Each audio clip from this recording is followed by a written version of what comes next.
हरे कृष्णा। आप सभी पर श्री कृष्ण भगवान की कृपा सदा बनी रहे। आज आप सुनेंगे भागवत पुराण कथा में 28वां अध्याय। पौष मास के बाद भी यानी माघ मास में आपको ये कथाएं लगातार सुनाई जाएंगी जब तक भागवत कथा पूर्ण नहीं हो जाती। इसलिए आप सभी से अनुरोध है कि माघ मास के पहले दिन से अब तक के जो भी आगे के अध्याय हैं वो आपको सुनाए जाएंगे। आप सभी अध्याय जरूर सुनिएगा। अब सुनिए आज की कथा। राजा परीक्षित ने पूछा, हे मुने, महाराज प्रियव्रत तो बड़े भगवत भक्त और आत्माराम थे। उनकी गृहस्थाश्रम में रुचि कैसे हुई, जिसमें फंसने के कारण मनुष्य को अपने स्वरूप की विस्मृति होती है और वह कर्म बंधन में बंध जाता है।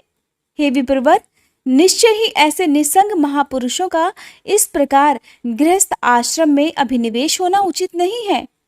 इसमें किसी प्रकार का संदेह नहीं कि जिनका चित्त पुण्य कीर्ति श्री हरि के चरणों की शीतल छाया का आश्रय लेकर शांत हो गया है, उन महापुरुषों की कुटुंब आदि में कभी आसक्ति हो ही नहीं सकती। हे ब्राह्मण, मुझे इस बात का बड़ा संदेह है कि महाराज प्रियव्रत ने स्त्री, घर और पुत्र आदि में आसक्त रहकर भी किस प्रकार सिद्धि प्राप्त कर ली और क्यों कर उनकी भगवान श्री कृष्ण में अविचल भक्ति हुई।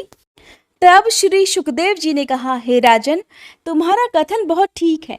जिनका चित्त पवित्र कीर्ति श्री हरि के परम मधुर चरण कमल मकरंद के रस में सराबोर हो गया है, वे किसी विघ्न बाधा के कारण रुकावट आ जाने पर भी भगवत भक्त परमहंसों के प्रिय श्री वासुदेव भगवान के कथा श्रवण रूपी परम कल्याणमय मार्ग को प्रायः छोड़ते ही नहीं।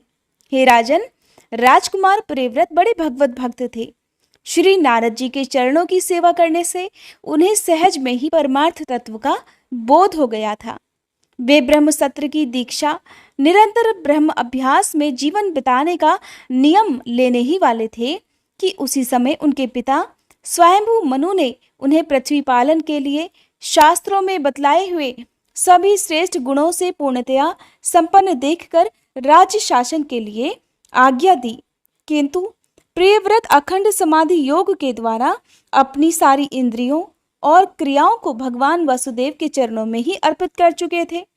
अतः पिता की आज्ञा किसी प्रकार उल्लंघन करने योग्य न होने पर भी ये सोचकर कि राज्याधिकार पाकर मेरा आत्मस्वरूप स्त्री पुत्रादि असत प्रपंच से आच्छादित हो जाएगा, राज्य और कुटुंब की चिंता में फंसकर मैं परमार्थ तत्व को प्रायः भूल ही जाऊंगा, उन्होंने उसे स्वीकार ही नहीं किया। आदिदेव स्वयंभू भगवान ब्रह्मा जी को निरंतर इस गुणमय प्रपंच की वृद्धि का ही विचार रहता है। वे सारे संसार के जीवों का अभिप्राय जानते रहते हैं। जब उन्होंने प्रियव्रत की ऐसी प्रवृत्ति देखी, तब वे मूर्तिमान चारों वेद और मरीचि आदि पार्षदों को अपने साथ लेकर अपने लोक से उतरे। आकाश में जहां तहां विमानों पर चढ़े हुए इंद्र आदि प्रधान प्रधान देवताओं ने उनका पूजन किया तथा मार्ग में टोलियां बांधकर आए हुए सिद्ध, गंधर्व, साध्य, चारण और मुनिजनों ने उनका स्तवन किया। इस प्रकार जगह जगह आदर सम्मान पाते हुए वे साक्षात नक्षत्र नाथ चंद्रमा के समान गंधमादन की घाटी को प्रकाशित करते हुए प्रियव्रत के पास पहुंचे। प्रियव्रत को आत्मविद्या का उपदेश देने के लिए वहां नारद जी भी आए हुए थे। ब्रह्मा जी के वहां पहुंचने पर उनके वाहन हंस को देखकर देवर्षि नारद जान गए कि हमारे पिता भगवान श्री ब्रह्मा जी पधार चुके हैं। अतः वे स्वयंभू मनु और प्रियव्रत के सहित तुरंत खड़े हो गए और फिर सबने उन्हें हाथ जोड़कर प्रणाम किया। हे राजा परीक्षित, नारद जी ने उनकी अनेक प्रकार से पूजा की और सुमधुर वचनों से उनके गुण और अवतार की उत्कृष्टता का वर्णन किया। तब आदि पुरुष भगवान श्री ब्रह्मा जी ने प्रियव्रत की ओर मंद मुस्कान युक्त दया दृष्टि से देखते हुए इस प्रकार कहा, बेटा, मैं तुमसे सत्य सिद्धांत की बात कहता हूं, ध्यान देकर सुनो। तुम्हें अप्रमेय श्री हरि के प्रति किसी प्रकार की दोष दृष्टि नहीं रखनी चाहिए। तुम ही क्या, हम महादेव, तुम्हारे पिता स्वयंभू मनु और तुम्हारे गुरु ये महर्षि नारद भी विवश होकर केवल उन्हीं की आज्ञा का पालन करते हैं। उनके विधान को कोई भी देहधारी न तो तप, विद्या, योग बल या बुद्धि बल से, न अर्थ या धर्म की शक्ति से और न स्वयं या किसी दूसरे की सहायता से ही टाल सकता है। हे प्रियवर, उसी अव्यक्त ईश्वर के द्वारा दिए हुए शरीर को सब जीव जन्म मरण शोक मोह भय और सुख दुख आदि का भोग करने तथा कर्म करने के लिए सदा धारण करते हैं। हे वत्स, जिस प्रकार रस्सी से नथा हुआ पशु मनुष्यों का बोझ ढोता है, उसी प्रकार परमात्मा की वेद वाणी रूप बड़ी रस्सी में सत्व आदि गुण, सात्विक आदि कर्म और उनके ब्राह्मण आदि वाक्यों की मजबूत डोरी से जकड़े हुए हम सब लोग उन्हीं की इच्छा अनुसार कर्म में लगे रहते हैं और उसके द्वारा उनकी पूजा करते रहते हैं। हमारे गुण और कर्मों के अनुसार प्रभु ने हमें जिस योनि में डाल दिया है, उसी को स्वीकार करके वे जैसी व्यवस्था करते हैं, उसी के अनुसार हम सुख या दुख भोगते रहते हैं। हमें उनकी इच्छा का उसी प्रकार अनुसरण करना पड़ता है जैसे किसी अंधे को आंख वाले पुरुष का। मुक्त पुरुष भी प्रारब्ध का भोग करता हुआ भगवान की इच्छा के अनुसार अपने शरीर को धारण करता ही है। ठीक वैसे ही जैसे मनुष्य की निद्रा टूट जाने पर भी स्वप्न में अनुभव किए हुए पदार्थों का स्मरण होता है, इस अवस्था में भी उसको अभिमान नहीं होता और विषय वासना के जिन संस्कारों के कारण दूसरा जन्म होता है, उन्हें वह स्वीकार नहीं करता। जो पुरुष इंद्रियों के वशीभूत है, वह वन वन में विचरण करता रहे तब भी उसे जन्म मरण का भय बना ही रहता है, क्योंकि बिना जीते हुए मन और इंद्रिय रूपी उसके 6 शत्रु उसका पीछा कभी नहीं छोड़ते। जो बुद्धिमान पुरुष इंद्रियों को जीतकर अपनी आत्मा में ही रमण करता है, उसका गृहस्थाश्रम भी क्या बिगाड़ सकता है। जिसे इन 6 शत्रुओं को जीतने की इच्छा हो, वह पहले घर में रहकर ही उनका अत्यंत विरोध करते हुए उन्हें वश में करने का प्रयत्न करे। किले में सुरक्षित रहकर लड़ने वाला राजा अपने प्रबल शत्रुओं को भी जीत लेता है। फिर जब इन शत्रुओं का बल अत्यंत क्षीण हो जाए, तब विद्वान पुरुष इच्छानुसार विचर सकता है। तुम यद्यपि श्री कमलनाभ भगवान के चरण कमल की कली रूप किले के आश्रित रहकर इन 6 शत्रुओं को जीत चुके हो, तो भी पहले उन पुराण पुरुष के दिए हुए भोगों को भोगो। इसके बाद निसंग होकर अपने आत्म स्वरूप में स्थित हो जाना। श्री शुकदेव जी कहते हैं, जब त्रिलोकी के गुरु श्री ब्रह्मा जी ने इस प्रकार कहा, तो परम भागवत प्रियव्रत ने छोटे होने के कारण नम्रता से शीश झुका लिया और जो आ गया ऐसा कहकर बड़े आदर पूर्वक उनका आदेश शिरोधार्य किया। तब स्वयंभू मनु ने प्रसन्न होकर भगवान ब्रह्मा जी की विधिवत पूजा की। इसके पश्चात वे मन और वाणी के अविषय अपने आश्रय तथा सर्व व्यवहारतीत पर ब्रह्म का चिंतन करते हुए अपने लोक को चले गए। इस समय प्रियव्रत और नारद जी सरल भाव से उनकी ही ओर देख रहे थे। मनु जी ने इस प्रकार श्री ब्रह्मा जी की कृपा से अपना मनोरथ पूर्ण हो जाने पर देवर्षि नारद की आज्ञा से प्रियव्रत को संपूर्ण भूमंडल की रक्षा का भार सौंप दिया और स्वयं विषय रूपी विषैले जल से भरे हुए गृहस्थ आश्रम रूपी दुस्तर जलाशय की भोग इच्छा से निवृत्त हो गए। अब पृथ्वीपति महाराज प्रियव्रत भगवान की इच्छा से राज्य शासन के कार्य में नियुक्त हो गए। जो संपूर्ण जगत को बंधन से छुड़ाने में अत्यंत समर्थ है, उन आदि पुरुष श्री भगवान के चरण युगल का निरंतर ध्यान करते रहने से यद्यपि उनके राग आदि सभी मल नष्ट हो चुके थे और उनका हृदय भी अत्यंत शुद्ध हो चुका था, तथापि बड़ों का मान रखने के लिए वे पृथ्वी का शासन करने लगे। तदंतर उन्होंने प्रजापति विश्वकर्मा की पुत्री बहिष्मति से विवाह किया। उससे उनके 10 पुत्र हुए। वे सब उन्हीं के समान शीलवान, गुणी, कर्मनिष्ठ, रूपवान और पराक्रमी थे। उनसे छोटी ऊर्जस्वती नाम की एक कन्या भी हुई। पुत्रों के नाम आग्नीद, इद्मजिह, यज्ञबाहु, महावीर, हिरण्येता, घृतप्रस्थ, सवन, मेधातिथि, वीतिहोत्र और कवि थे। ये सब नाम अग्नि के भी हैं। इनमें कवि, महावीर और सवन ये 3 नैष्ठिक ब्रह्मचारी हुए। इन्होंने बाल्यावस्था से आत्मविद्या का अभ्यास करते हुए अंत में संन्यास आश्रम ही स्वीकार किया। इन निवृत्ति परायण महर्षियों ने संन्यास आश्रम में रहते हुए ही समस्त जीवों के अधिष्ठान और भव बंधन से डरे हुए लोगों का आश्रय देने वाले भगवान वासुदेव के परम सुंदर चरणार बिंदों का निरंतर चिंतन किया। उससे प्राप्त हुए अखंड और श्रेष्ठ भक्ति योग से उनका अंतःकरण सर्वथा शुद्ध हो गया और उसमें श्री भगवान का आविर्भाव हुआ।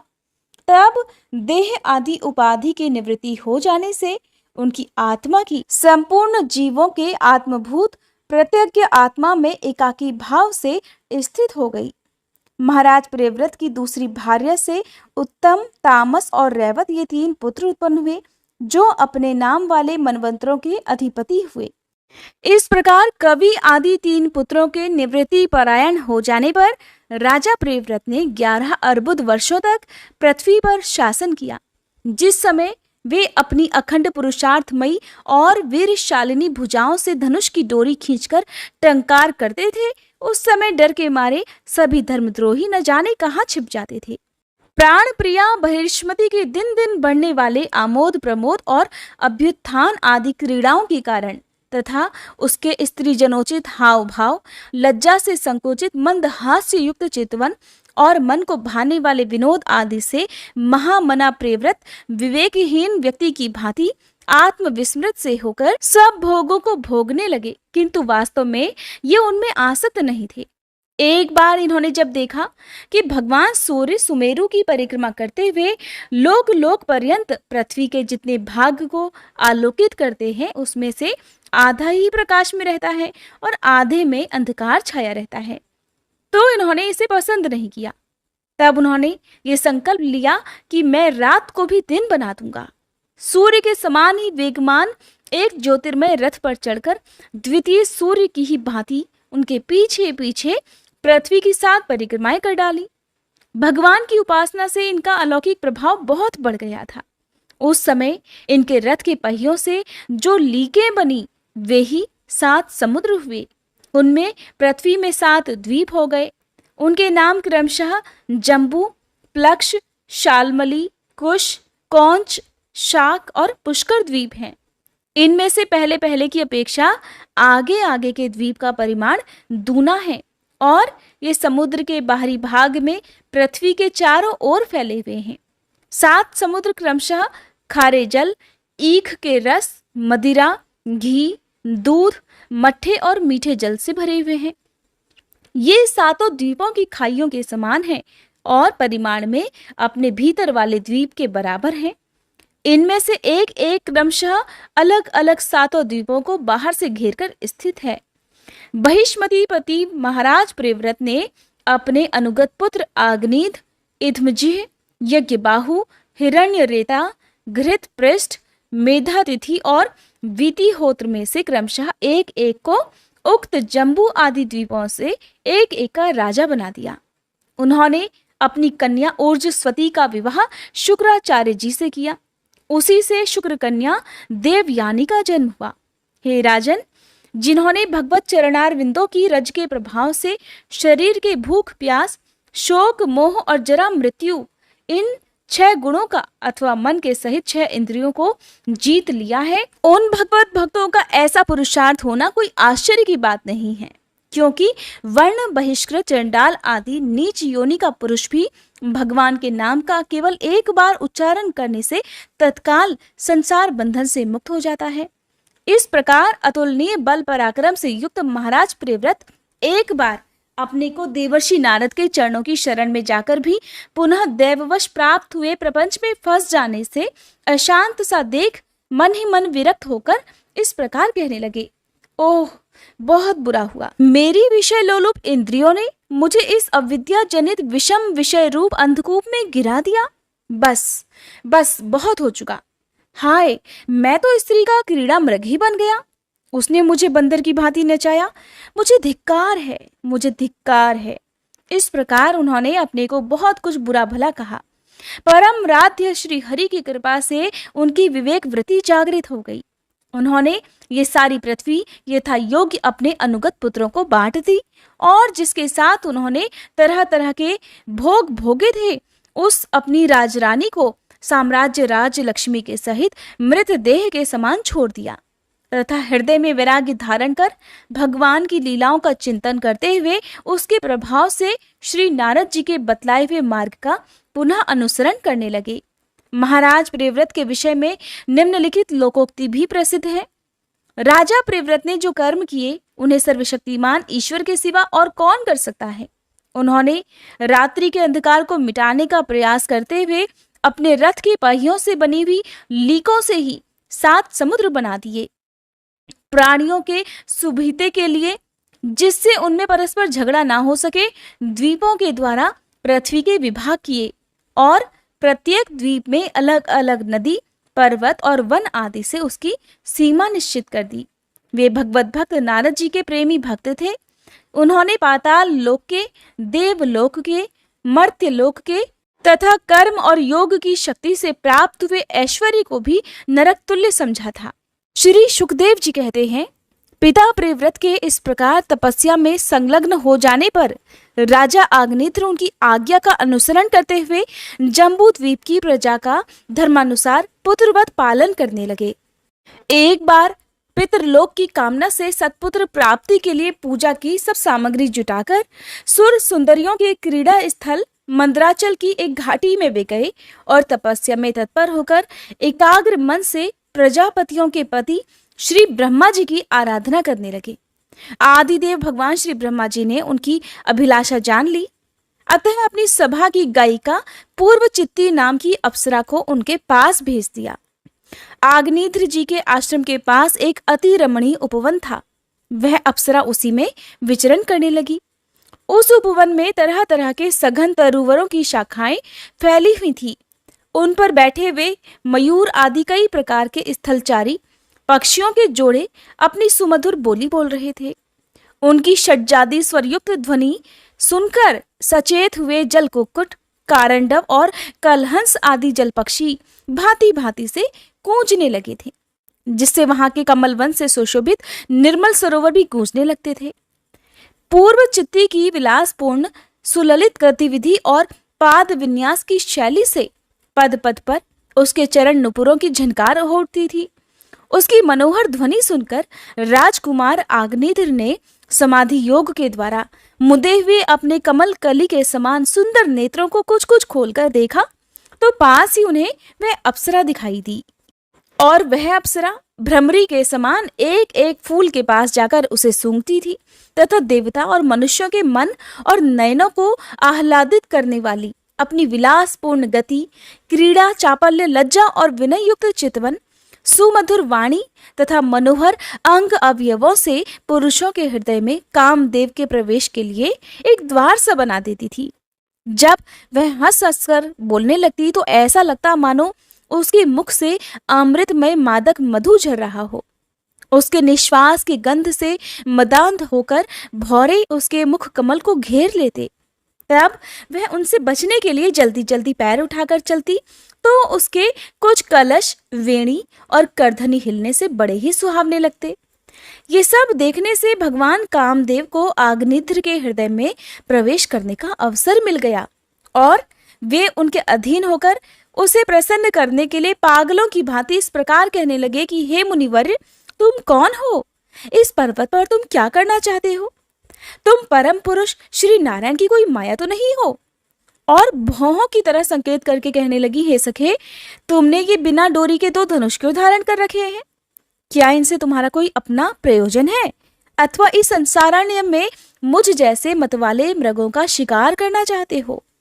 कटाक्षों को लक्ष्य करके कहने लगे, तुम्हारे ये 2 बाण तो बड़े सुंदर और पैने हैं। अहो, इनके कमल दल के पंख हैं, देखने में बड़े शांत हैं और हैं भी पंखहीन। यहाँ वन में विचरते हुए तुम इन्हें किस पर छोड़ना चाहते हो? यहाँ तुम्हारा कोई सामना करने वाला दिखाई नहीं देता। तुम्हारा ये पराक्रम हम जैसे जड़ बुद्धियों के लिए तो कल्याणकारी हो। चारों ओर घूमते हुए भौरों की ओर देखकर कहने लगी, हे भगवान, तुम्हारे चारों ओर जो ये शिष्यगण अध्ययन कर रहे हैं, ये तो निरंतर रहस्य युक्त सामगान करते हुए मानो भगवान की स्तुति कर रहे हैं, और ऋषिगण जैसे वेद की शाखाओं का अनुसरण करते हैं, उसी प्रकार ये सब तुम्हारी चोटी से झड़े हुए पुष्पों का सेवन कर रहे हैं। नुपुरों की ओर संकेत करते हुए कहने लगे, हे ब्राह्मण, तुम्हारे चरण रूप पिंजड़ों में जो तीतर बंद है, उनका शब्द तो सुनाई देता है, परंतु रूप देखने में नहीं आता। करधनी सहित पीली साड़ी में अंग की कांति की उत्प्रेक्षा कर कहने लगे, तुम्हारे नितंबों पर ये कदम्ब कुसुमों की सी आभा कहाँ से आ गई? इनके ऊपर तो अंगारों का मंडल सा भी दिखाई देता है, किंतु तुम्हारा वल्कल वस्त्र कहाँ है? कुमकुम मंडित कूंचों की ओर लक्ष्य करके कहा, हे द्विजवर, तुम्हारे इन दोनों सुंदर सींगों में क्या भरा हुआ है? अवश्य ही इनमें बड़े अमूल्य रत्न भरे हुए हैं। इसी से तो तुम्हारा मध्य भाग इतना क्रश होने पर भी तुम इनका बोझ ढो रहे हो। यहाँ जाकर तो मेरी ओर दृष्टि भी मानो रुक गई हो। और सुभग, इन सींगों पर तो तुमने ये लाल लाल लेप सा क्या लगा रखा है? इसकी गंध से तो मेरा सारा आश्रम महक उठा है। हे मित्रवर, मुझे तो तुम अपना देश दिखा दो, जहाँ के निवासी अपने वक्ष स्थल पर ऐसे अद्भुत अवयव धारण करते हैं जिन्होंने हमारे जैसे प्राणियों के चित्तों को क्षुब्ध कर रखा है, तथा मुख में विचित्र हाव भाव, सरस भाषण और अधरामृत जैसी अनूठी वस्तुएं रखते हैं। हे प्रियवर, तुम्हारा भोजन क्या है जिसको खाने से तुम्हारे मुख से हवन सामग्री की सी सुगंध फैल रही है? मालूम होता है तुम कोई विष्णु भगवान की कला ही हो। इसीलिए तो तुम्हारे कानों में कभी पलक न मारने वाले मकर के आकार के 2 कुंडल भी हैं। तुम्हारा मुख एक सुंदर सरोवर के समान लग रहा है। उसमें तुम्हारे चंचल ये 2 नेत्र भय से कांपती हुई मछलियों के समान, दंत पंक्ति हंसों के समान और घुंघराली अलकावली भौरों के समान शोभायमान है। तुम जब अपने कर कमलों से थपकी मार इस गेंद को उछालते हो, तब ये दिशा विदिशाओं में जाती हुई मेरे नेत्रों को तो चंचल कर ही देती है, साथ साथ मेरे मन में भी खलबली पैदा कर देती है। तुम्हारा ये बांका जटाजूट खुल गया है, तुम इसे संभालते क्यों नहीं? अरे, ये धूर्त वायु कैसा दुष्ट है जो बार बार तुम्हारी नीवी वस्त्र को उड़ा देता है। हे तपोधन, तपस्वियों के तप को भ्रष्ट करने वाला ये अनूप रूप तुमने किस तप के प्रभाव से धारण किया हुआ है? मित्र, आओ कुछ दिन मेरे साथ रहकर तपस्या करो। या कहीं ऐसा तो नहीं कि विश्व विस्तार की इच्छा से श्री ब्रह्मा जी ने ही तो मुझ पर कृपा नहीं कर दी है? सचमुच तुम ब्रह्मा जी की ही प्यारी देन हो। अब मैं तुम्हें नहीं छोड़ सकता। तुमने तो मेरे मन और नयन ऐसे उलझ गए हैं कि कहीं अन्यत्र जाना ही नहीं चाहते। सुंदर सींगों वाली, तुम्हारा जहां मन हो मुझे भी वहां ले चलो। मैं तो तुम्हारा अनुचर बन गया हूं और तुम्हारी ये मंगलमयी सखियां भी अब हमारे साथ ही रहें। श्री सुखदेव जी कहते हैं, हे राजन, आग्नेत्र देवताओं के समान बुद्धिमान और स्त्रियों को प्रसन्न करने में बड़े कुशल थे, और उन्होंने इसी प्रकार की रति चातुर्यमयी मीठी मीठी बातों से उस अप्सरा को भी प्रसन्न कर लिया। वीर समाज में अग्रगण्य आग्नेत्र की बुद्धि, शील, रूप, अवस्था, लक्ष्मी और उदारता से आकर्षित होकर वह उन जम्बू द्वीप अधिपति के साथ कई हजार वर्षों तक पृथ्वी और स्वर्ग के भोग भोगती रही। इसके पश्चात नृपवर आग्नेत्र ने उसके गर्भ से नाभि, किमपुरुष, हरिवर्ष, इलावृत, रम्यक, हिरण्यम, कुरु, भद्राश और केतुमाल नाम के 9 पुत्र उत्पन्न किए। और इस तरह 9 वर्षों में हर वर्ष एक के क्रम से 9 पुत्र उत्पन्न कर पूर्व चित्ती उन्हें राजभवन में ही छोड़कर फिर ब्रह्मा जी की सेवा में उपस्थित हो गई।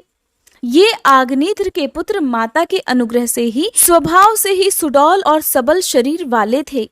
आग्नेत्र ने जम्बू द्वीप के विभाग करके उन्हीं के समान नाम वाले 9 वर्ष अर्थात 9 भूखंड बनाए और उन्हें एक एक पुत्र को सौंप दिया। तब वे सब अपने अपने वर्ष का राज्य भोगने लगे। महाराज आग्नेत्र दिन दिन भोगों को भोगते रहने पर भी उनसे अतृप्त हो रहे थे। वे उस अप्सरा को ही परम पुरुषार्थ समझते थे, इसलिए उन्होंने वैदिक कर्मों के द्वारा उसी लोक को प्राप्त किया जहां पितृगण अपने सुकर्मों के अनुसार तरह तरह के भोगों में मस्त रहते हैं। पिता के परलोक सिधारने पर नाभि आदि 9 भाइयों ने मेरु की मेरु देवी, प्रतिरूपा, उग्र दृष्टि, लता, रम्या, श्यामा, नारी, भद्रा और देववीति नाम की 9 कन्याओं से विवाह किया। श्री सुखदेव जी कहते हैं, हे राजन, आग्नेत्र के पुत्र नाभि के कोई संतान नहीं थी, इसलिए उन्होंने अपनी पत्नी मेरू देवी के सहित पुत्र की कामना से एकाग्रता पूर्वक भगवान यज्ञ पुरुष का यजन किया। यद्यपि सुंदर अंगों वाले श्री भगवान द्रव्य, देश, काल, मंत्र, ऋत्विज, दक्षिणा और विधि इन यज्ञों के साधनों से सहज में नहीं मिलते, फिर भी वे भक्तों पर तो कृपा करते ही हैं। इसलिए जब महाराज नाभि ने श्रद्धा पूर्वक विशुद्ध भाव से उनकी आराधना की, तब उनका चित्त अपने भक्त का अभीष्ट कार्य करने के लिए उत्सुक हो गया। यद्यपि उनका स्वरूप सर्वथा स्वतंत्र है, फिर भी उन्होंने प्रवज्ञ कर्म का अनुष्ठान होते समय उसे मन और नयनों की आनंद देने वाली अवयवों से युक्त अति सुंदर हृदयाकर्षक मूर्ति में प्रकट किया। उनके श्री अंग में रेशमी पीतांबर था, वक्ष स्थल पर सुमनोहर श्री वत्स चिन्ह सुशोभित था, भुजाओं में शंख, चक्र, गदा, पद्म तथा गले में वनमाला और कौस्तुभ मणि की शोभा थी। संपूर्ण शरीर अंग प्रत्यंग की कांति को बढ़ाने वाले किरण जाल मंडित मणिमय मुकुट, कुंडल, कंकण, करधनी, हार, बाजूबंद और नुपुर आदि आभूषणों से विभूषित था। ऐसे परम तेजस्वी चतुर्भुज मूर्ति पुरुष विशेष को प्रकट हुआ देख ऋत्विज, सदस्य और यजमान आदि ऐसे प्रसन्न हुए मानो निर्धन पुरुष अपार धनराशि पाकर फूला नहीं समाता हो। फिर सभी ने शीश झुकाकर अत्यंत आदर पूर्वक प्रभु की अर्घ्य द्वारा पूजा की और ऋत्विजों ने उनकी स्तुति की। ऋत्विजों ने कहा, हे पूज्यतम, हम आपके अनुगत भक्त हैं, आप हमारे पुनः पुनः पूजनीय हैं, किंतु हम आपकी पूजा करना क्या जाने, हम तो बार बार आपको नमस्कार करते हैं। इतना ही हमें महापुरुषों ने सिखाया है। आप प्रकृति और पुरुष से भी परे हैं। फिर प्राकृत गुणों की कार्यभूत इस प्रपंच में बुद्धि फंस जाने से आपके गुणगान में सर्वथा असमर्थ ऐसा कौन पुरुष है जो प्राकृत नाम, रूप और आकृति के द्वारा आपके स्वरूप का निरूपण कर सके। आप तो साक्षात परमेश्वर हैं। आपके परम मंगलमय गुण संपूर्ण जनता के दुखों का दमन करने वाले हैं। यदि कोई उन्हें वर्णन करने का साहस भी करेगा तो केवल उनके एक देश का ही वर्णन कर सकेगा। किंतु हे प्रभु, यदि आपके भक्त प्रेम गदगद वाणी से स्तुति करते हुए सामान्य जल, विशुद्ध पल्लव, तुलसी और धूप के अंकुर आदि सामग्री से ही आपकी पूजा करते हैं, तो भी आप सब प्रकार से संतुष्ट हो जाते हैं। और हमें तो अनुराग के सिवा इस द्रव्य काल आदि अनेकों अंगों वाले यज्ञ से भी आपका कोई प्रयोजन नहीं दिखलाई देता, क्योंकि आपसे स्वतः ही क्षण क्षण में जो संपूर्ण पुरुषार्थों का फल स्वरूप परमानंद का स्वभावता ही निरंतर प्रादुर्भूत होता रहता है। आप साक्षात उसके स्वरूप ही हैं। इस प्रकार यद्यपि आपको इन यज्ञ आदि से कोई प्रयोजन नहीं है, फिर भी अनेक प्रकार की कामनाओं की सिद्धि चाहने वाले हम लोगों के लिए तो मनोरथ सिद्धि का पर्याप्त साधन यही होना चाहिए। आप तो ब्रह्मादि परम पुरुषों की अपेक्षा भी परम श्रेष्ठ है। हम तो ये भी नहीं जानते कि हमारा परम कल्याण किस में है, और न हमसे आपकी यथोचित पूजा ही बनी है। फिर भी जिस प्रकार तत्वज्ञ पुरुष बिना बुलाए भी केवल करुणावश अज्ञानी पुरुषों के पास चले जाते हैं, उसी प्रकार आप भी हमें मोक्ष संज्ञक अपना परम पद और हमारी अभीष्ट वस्तुएं प्रदान करने के लिए अन्य साधारण यज्ञ दर्शकों के समान यहाँ प्रकट हुए हैं। हे पूज्यतम, हमें सबसे बड़ा वर तो आपने यही दे दिया कि ब्रह्मादि समस्त वरदायकों में श्रेष्ठ होकर भी आप राजर्षि नाभि की इस यज्ञशाला में साक्षात हमारे नेत्रों के सामने ही प्रकट हो गए। अब हम और क्या वर मांगे? हे प्रभु, आपके गुण गणों का गान परम मंगलमय है। जिन्होंने वैराग्य से प्रज्वलित हुई ज्ञानाग्नि के द्वारा अपने अंतःकरण के राग, द्वेष आदि संपूर्ण मलों को जला डाला है। अतएव जिनका स्वभाव आपके ही समान शांत है, वे आत्माराम मुनिगण भी निरंतर आपके गुणों का गान ही किया करते हैं। अतः हम आपसे यही वर मांगते हैं कि गिरने, ठोकर खाने, छींकने अथवा जम्हाई लेने और संकट आदि के समय और ज्वर और मरण आदि की अवस्थाओं में आपका स्मरण न हो सकने पर भी किसी प्रकार आपके सकल कलिम विनाशक भक्त वत्सल दीन बंधु आदि गुण द्योतक नामों का हम उच्चारण कर सकें। इसके सिवा कहने योग्य न होने पर भी एक प्रार्थना और है। हे प्रभु, आप तो साक्षात परमेश्वर हैं। स्वर्ग अपवर्ग आदि ऐसी कोई वस्तु नहीं है जिसे आप ना दे सके। फिर भी जैसे कोई कंगाल किसी धन लुटाने वाले परम उदार पुरुष के पास पहुंचकर भी उससे केवल भूसा ही मांगे, उसी प्रकार हमारे यजमान ये राजर्षि नाभि संतान को ही परम पुरुषार्थ मानकर आपके ही समान पुत्र पाने के लिए आपकी आराधना कर रहे हैं।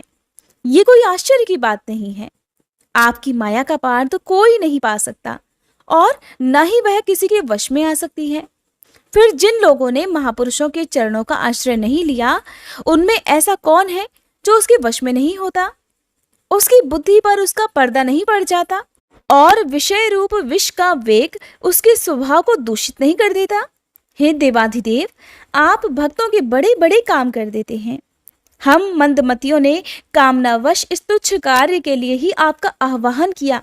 ये आपका अनादर ही तो होगा, किंतु आप तो समदर्शी हैं, अतः हम अज्ञानियों की इस धृष्टता को आप क्षमा कीजिए।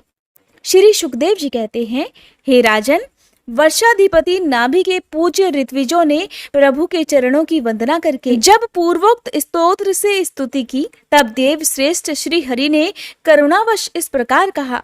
श्री भगवान कहने लगे, हे ऋषियों, बड़े असमंजस की बात है। आप सब सत्यवादी महात्मा हैं। आपने मुझसे ये बड़ा दुर्लभ वर मांगा है कि राजर्षि नाभि मेरे समान पुत्र हो। हे मुनियों, मेरे समान तो केवल मैं ही हूँ, क्योंकि मैं अद्वितीय हूँ। तो भी ब्राह्मणों का वचन मिथ्या नहीं होना चाहिए। द्विज कुल मेरा ही तो मुख है, इसलिए मैं स्वयं ही अपनी अंश कला से आग्निध्र नंदन नाभि के यहाँ अवतार लूंगा, क्योंकि अपने समान मुझे और कोई दिखाई ही नहीं देता। श्री सुखदेव जी कहते हैं, महारानी मेरु देवी के सुनते हुए उसके पति से इस प्रकार कहकर भगवान अंतर्ध्यान हो गए। विष्णुदत्त परीक्षित, उस यज्ञ में महर्षियों द्वारा इस प्रकार प्रसन्न किए जाने पर श्री भगवान महाराज नाभि का प्रेय करने के लिए उनके रनिवास में महारानी मेरु देवी के गर्भ से दिगंबर सन्यासी और ऊर्ध्वरेता मुनियों का धर्म प्रकट करने के लिए शुद्ध सत्वमय विग्रह से प्रकट हुए। श्री सुखदेव जी कहते हैं, राजन, नाभि नंदन के अंग जन्म से ही भगवान विष्णु के वज्र अंकुश आदि चिन्हों से युक्त थे। समता, शांति, वैराग्य और ऐश्वर्य आदि महाविभूतियों के कारण उनका प्रभाव दिनों दिन बढ़ता जाता था। ये देखकर मंत्री आदि प्रकृति वर्ग, प्रजा, ब्राह्मण और देवताओं की ये उत्कट अभिलाषा होने लगी कि वे ही पृथ्वी का शासन करें। उनके सुंदर और सुडौल शरीर, विपुल कीर्ति, तेज, बल, ऐश्वर्य, यश, पराक्रम और शूरवीरता आदि गुणों के कारण महाराज नाभि ने उनका नाम ऋषभ अर्थात श्रेष्ठ रखा। एक बार भगवान इंद्र ने ईर्ष्यावश उनके राज्य में वर्षा नहीं की, तब योगेश्वर भगवान ऋषभ ने देवराज इंद्र की मूर्खता पर हंसते हुए अपनी योग माया के प्रभाव से अपने वंश अजनाभ खंड में खूब जल बरसाया। महाराज नाभि अपनी इच्छा के अनुसार श्रेष्ठ पुत्र पाकर अत्यंत आनंद मग्न हो गए और अपनी ही इच्छा से मनुष्य शरीर धारण करने वाले पुराण पुरुष श्री हरि का सप्रेम लालन करते हुए उन्हीं के लीला विलास से मुग्ध होकर वत्स, तात ऐसा गदगद वाणी से कहते हुए बड़ा सुख मानने लगे। जब उन्होंने देखा कि मंत्रिमंडल, नागरिक और राष्ट्र की जनता ऋषभ देव से बहुत प्रेम करती है, तो उन्होंने उन्हें धर्म मर्यादा की रक्षा करने के लिए राज्याभिषिक्त करके ब्राह्मणों की देखरेख में छोड़ दिया और आप अपनी पत्नी मेरु देवी के सहित बद्रिकाश्रम को चले गए। अहिंसा वृत्ति से, जिससे किसी को उद्वेग न हो, ऐसी कौशलपूर्ण तपस्या और समाधि योग के द्वारा भगवान वासुदेव के नर नारायण रूप की आराधना करते हुए समय आने पर उन्हीं के स्वरूप में लीन हो गए। हे पांडुनंदन, राजा नाभि के विषय में ये लोकोक्ति प्रसिद्ध है। राजर्षि नाभि के उदार कर्मों का आचरण दूसरा कौन पुरुष कर सकता है, जिनके शुद्ध कर्मों से संतुष्ट होकर साक्षात श्री हरि उनके पुत्र हो गए थे। महाराज नाभि के समान ब्राह्मण भक्त भी कौन हो सकता है, जिनकी दक्षिणा आदि से संतुष्ट हुए ब्राह्मणों ने अपने मंत्र बल से उन्हें यज्ञशाला में साक्षात श्री विष्णु भगवान के दर्शन करा दिए। भगवान ऋषभदेव ने अपने देश अजनाब खंड को कर्म भूमि मानकर लोक संग्रह के लिए कुछ काल गुरुकुल में वास किया। गुरुदेव को यथोचित दक्षिणा आदि देकर गृहस्थ में प्रवेश करने के लिए उनकी आज्ञा ली और फिर लोगों को गृहस्थ धर्म की शिक्षा देने के लिए देवराज इंद्र की दी हुई उनकी कन्या जयंती से विवाह किया तथा श्रौत स्मार्त दोनों प्रकार के शास्त्रोपदिष्ट कर्मों का आचरण करते हुए उसके गर्भ से अपने ही समान गुण वाले 100 पुत्र उत्पन्न किए। उनमें महायोगी भरत जी सबसे बड़े और सबसे अधिक गुणवान थे और उन्हीं के नाम से लोग इस अजनाब खंड को भारतवर्ष कहने लगे। उनसे छोटे कुशावर्त, इलावर्त, ब्रह्मावर्त, मलय, केतु, भद्रसेन, इंद्रस्पर्क, विदर्भ और कीकट, ये 9 राजकुमार शेष 90 भाइयों से बड़े और श्रेष्ठ थे।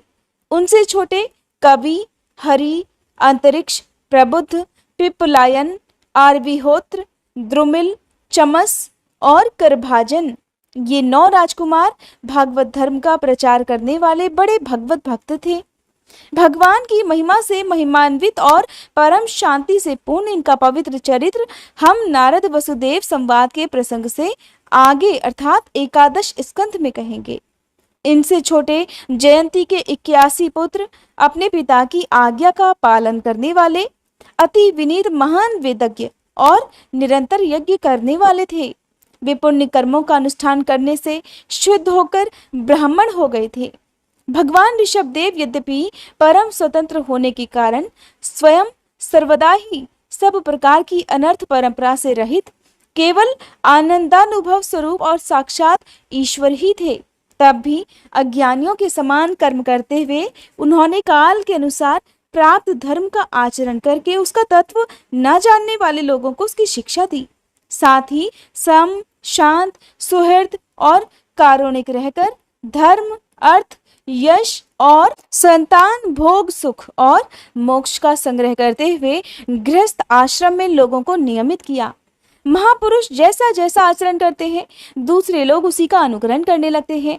यद्यपि वे सभी धर्मों के सार रूप वेद के गूढ़ रहस्य को जानते थे, तो भी ब्राह्मणों की बतलाई हुई विधि से साम, दान आदि नीति के अनुसार ही जनता का पालन करते थे।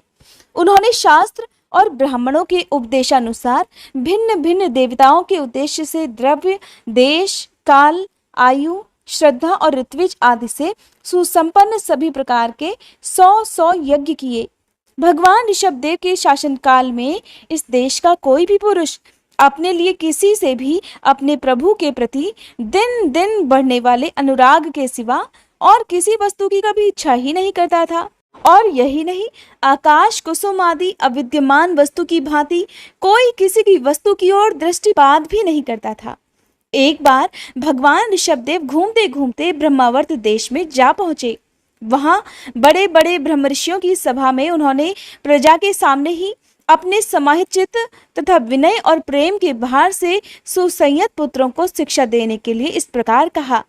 ऋषभदेव जी ने कहा, हे पुत्रों, इस मर्त्य लोक में ये मनुष्य शरीर दुखमय विषय भोग प्राप्त करने के लिए ही नहीं है।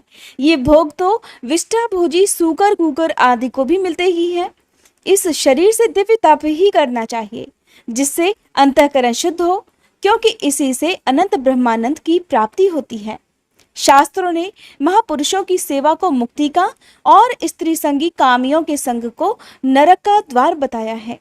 महापुरुष वे ही हैं जो समान चित्त, परम शांत, क्रोधहीन, सबके हितचिंतक और सदाचार संपन्न हो, अथवा मुझ परमात्मा के प्रेम को ही जो एकमात्र पुरुषार्थ मानते हो। केवल विषयों की ही चर्चा करने वाले लोगों में तथा स्त्री, पुत्र और धन आदि सामग्रियों से संपन्न घरों में जिनकी अरुचि हो और जो लौकिक कार्यों में केवल शरीर निर्वाह के लिए ही प्रवृत्त होते हो। मनुष्य अवश्य प्रमादवश कुकर्म करने लगता है, उसकी वह प्रवृत्ति इंद्रियों को तृप्त करने के लिए ही होती है, लेकिन मैं इसे अच्छा नहीं समझता, क्योंकि इसी के कारण आत्मा को ये असत और दुखदायक शरीर प्राप्त होता है। जब तक जीव को आत्म तत्व की जिज्ञासा नहीं होती, तभी तक अज्ञानवश देह आदि के द्वारा उसका स्वरूप छिपा रहता है और जब तक ये लौकिक वैदिक कर्मों में फंसा रहता है, तब तक मन में कर्म की वासनाएं भी बनी रहती हैं और इन्हीं से देह बंधन की प्राप्ति होती है। इस प्रकार अविद्या के द्वारा आत्मस्वरूप के ढक जाने से कर्म वासनाओं के वशीभूत हुआ चित्त मनुष्य को फिर कर्मों में ही प्रवृत्त करता है। अतः जब तक उसको मुझ वासुदेव में प्रीति नहीं होती, तब तक वह देव बंधन से छूट ही नहीं सकता। स्वार्थ में पागल जीव जब तक विवेक दृष्टि का आश्रय लेकर इंद्रियों की चेष्टाओं को मिथ्या नहीं देखता, तब तक आत्मस्वरूप की स्मृति खो बैठने के कारण वह अज्ञानवश विषय प्रधान ग्रह आदि में आसक्त ही रहता है और तरह तरह के क्लेश उठाता रहता है। स्त्री और पुरुष इन दोनों का जो परस्पर दाम्पत्य भाव है, इसी को पंडित जन उनके हृदय की दूसरी स्थूल और दुर्भेद्य ग्रंथि कहते हैं। देहाभिमान रूपी एक एक सूक्ष्म ग्रंथि तो उनमें अलग अलग पहले से ही है। इसी के कारण जीव को देहेंद्रिय आदि की अतिरिक्त घर, खेत, पुत्र, स्वजन और धन आदि में भी मैं और मेरेपन का मोह हो जाता है। जिस समय कर्म वासनाओं के कारण पड़ी हुई उसकी यह दृढ़ हृदय ग्रंथि ढीली हो जाती है, उसी समय ये दाम्पत्य भाव से निवृत्त हो जाता है और संसार के हेतुभूत अहंकार को त्याग कर सभी प्रकार के बंधनों से मुक्त होकर परम पद को प्राप्त कर लेता है। हे पुत्रों, संसार सागर से पार होने में कुशल तथा धैर्य, उद्यम और सत्वगुण विशिष्ट पुरुष को चाहिए कि सबके आत्मा और गुरु स्वरूप मुझ भगवान में भक्ति भाव रखने से, मेरे परायण रहने से, तृष्णा के त्याग से, सुख दुख आदि द्वंद्वों के सहने से जीव को सभी योनियों में दुख ही उठाना पड़ता है। इस विचार से, तत्व जिज्ञासा से, तप से, सकाम कर्म के त्याग से, मेरे ही लिए कर्म करने से, मेरी कथाओं का नित्य प्रति श्रवण करने से, मेरे भक्तों के संग और मेरे गुणों के कीर्तन से, वैर त्याग से, समता से, शांति से और शरीर तथा घर आदि में मैं मेरेपन के भाव को त्यागने की इच्छा से, अध्यात्म शास्त्र के अनुशीलन से, एकांत सेवन से, प्राण, इंद्रिय और मन के संयम से, शास्त्र और सत्पुरुषों के वचन में यथार्थ बुद्धि रखने से, पूर्ण ब्रह्मचर्य से, कर्तव्य कर्मों में निरंतर सावधान रहने से, वाणी के संयम से और सर्वत्र मेरी ही सत्ता देखने से, योग साधन से अहंकार रूप अपने लिंग शरीर को लीन दे मनुष्य को चाहिए।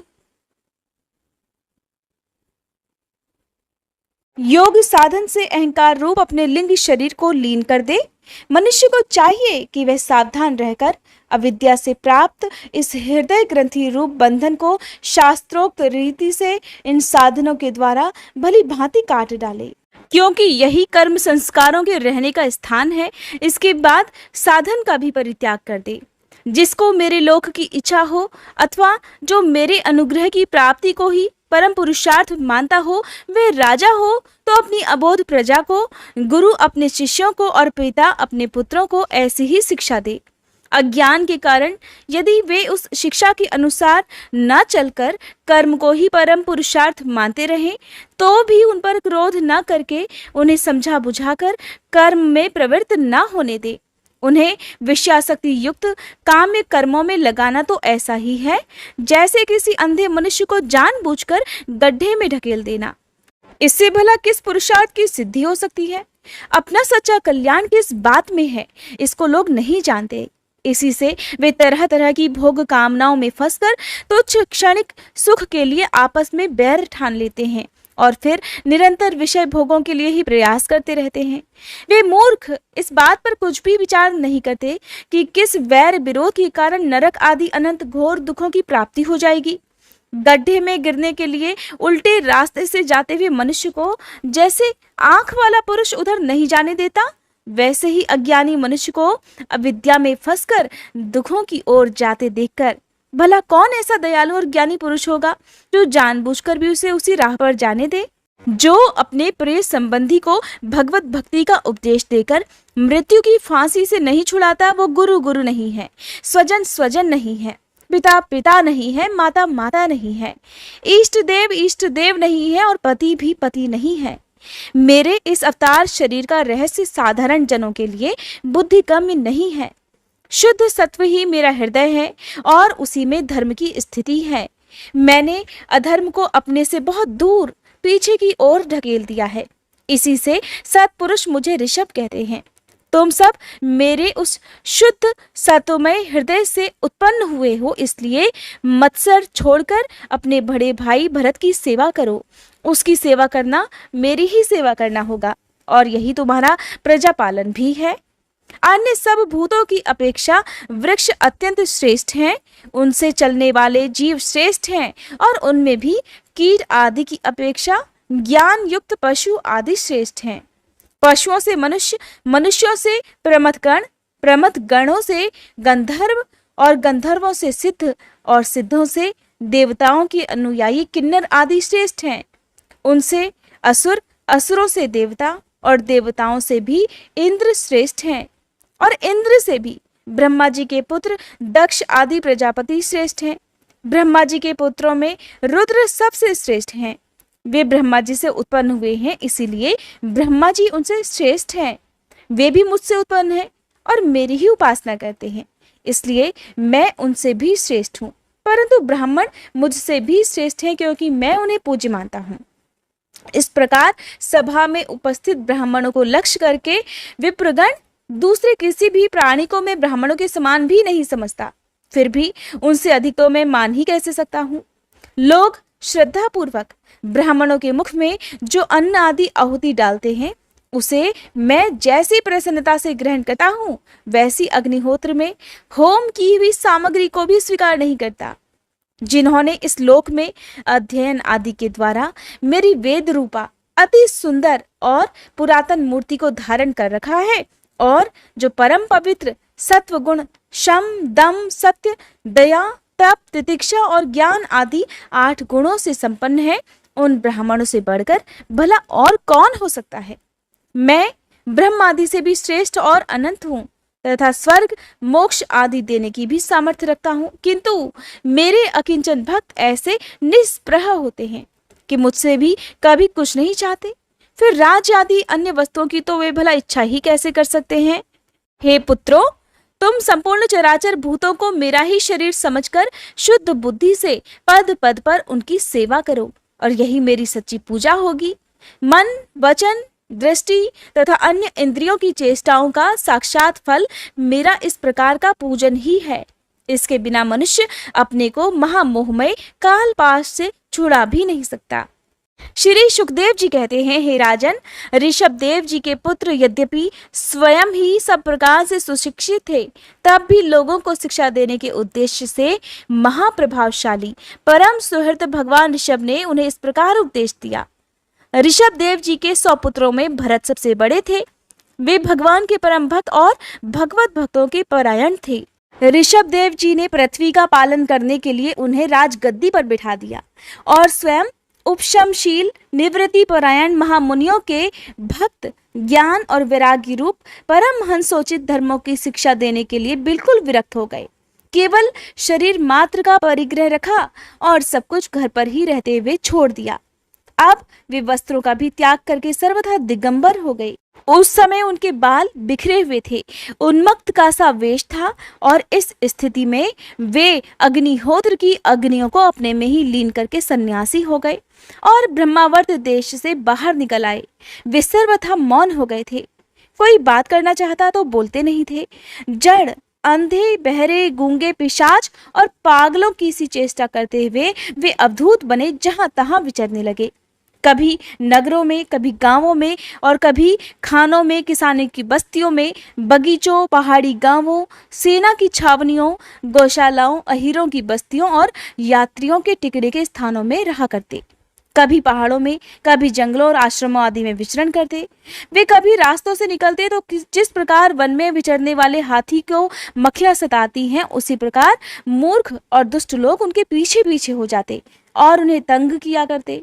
कोई धमकी देते, कोई मारते, कोई उन पर मलमूत्र का त्याग कर देते, कोई थूकते, कोई ढीला मारते, कोई विष्ठा और धूल फेंकते, कोई अधोवायु छोड़ते, और कोई खरी खोटी सुनाकर उनका तिरस्कार करते।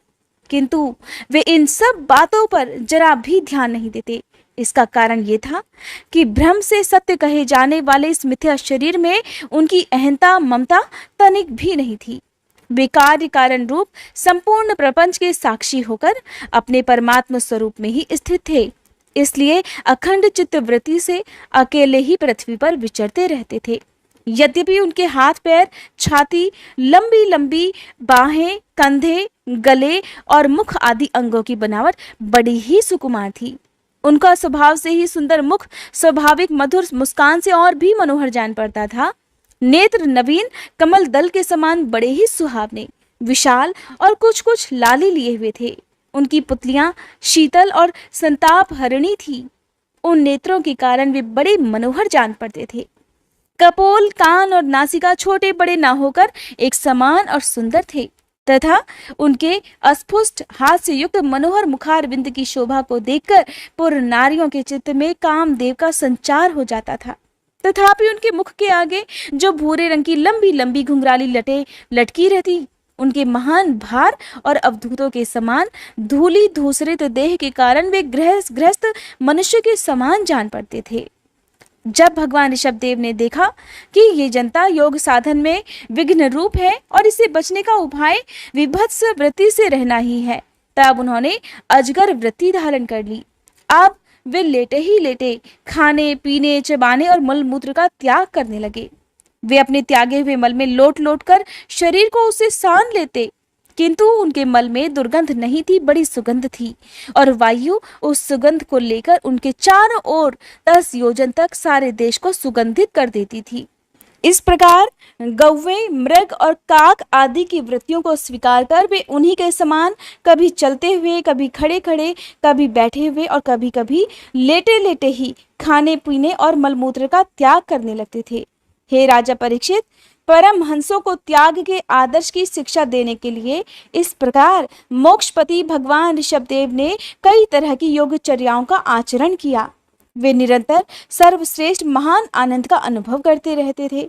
उनकी दृष्टि में निरुपाधिक रूप से संपूर्ण प्राणियों की आत्मा अपने आत्मस्वरूप भगवान वासुदेव से किसी प्रकार का कोई भेद नहीं था। इसलिए उनके सभी पुरुषार्थ पूर्ण हो चुके थे। उनके पास आकाश गमन, मनोजवल्य अर्थात मन की गति के समान ही शरीर का भी इच्छा करते ही सर्वत्र पहुंच जाना, अंतर्ध्यान, पर काय प्रवेश अर्थात दूसरे के शरीर में प्रवेश कर जाना, दूर की बातें सुन लेना और दूर के दृश्य देख लेना आदि सभी प्रकार की सिद्धियां अपने आप ही सेवा करने को आई, परंतु उन्होंने उनका मन से आदर या ग्रहण ही नहीं किया। हरे कृष्णा। आज की कथा में बस इतना ही। इसके आगे की कथा सुनने के लिए कृपया आप अगले अध्याय का इंतजार जरूर कीजिएगा। ये कथा अगर आपको अच्छी लगी हो तो वीडियो को लाइक करना मत भूलिएगा।